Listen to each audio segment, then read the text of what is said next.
सभी को राम राम। मैं ऋषिका आज आप लोगों के सामने कहानी लेकर आई हूँ। कहानी का नाम हाँ भगवान है। एक मेजर के नेतृत्व में 15 जवानों की एक टुकड़ी हिमालय के अपने रास्ते पर थी। बेहताशा ठंड में मेजर ने सोचा कि अगर उन्हें यह एक कप चाय मिल जाती तो आगे बढ़ने की ताकत आ जाती। लेकिन रात का समय था, आसपास कोई बस्ती भी नहीं थी। लगभग 1 घंटे की चढ़ाई के पश्चात उन्हें एक नज़र चाय की दुकान दिखाई दी, लेकिन अफसोस इस बार ताला लगा था। भूख और थकान की तीव्रता के चलते जवानों के आग्रह पर मेजर साहब दुकान का ताला तोड़वाने को राजी हो गया। खैर, ताला तोड़ा गया तो अंदर उन्हें चाय बनाने का सभी सामान मिल गया। जवानों ने चाय बनाई, साथ वहाँ रखे बिस्किट आदि खाकर खुद को राहत दी। थकान से उबरने के पश्चात सभी आगे बढ़ने की तैयारी करने लगे, लेकिन मेजर साहब को यूं ही चोरों का दुकान का ताला तोड़ने के कारण आत्मग्लानि हो रही थी।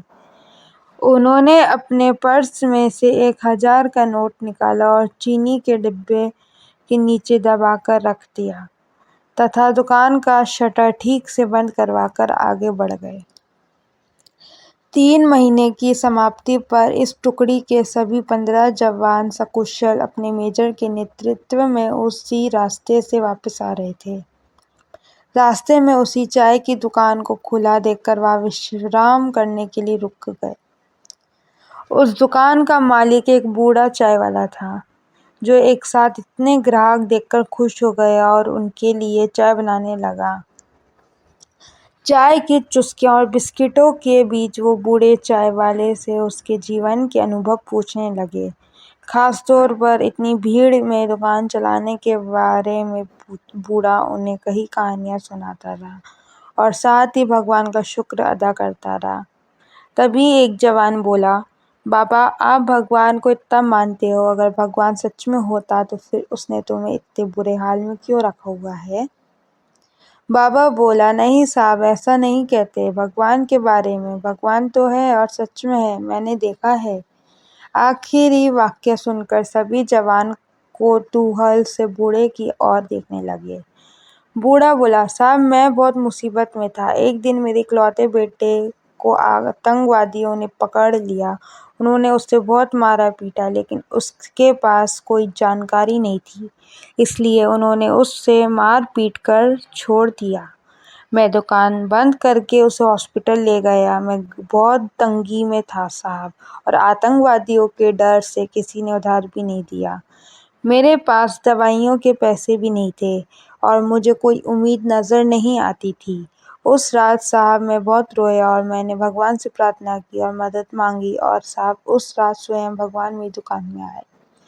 मैं सुबह अपनी दुकान पर पहुंचा। ताला टूटा देखकर मुझे लगा कि मेरे पास जो कुछ भी थोड़ा बहुत था वो भी सब लूट गया।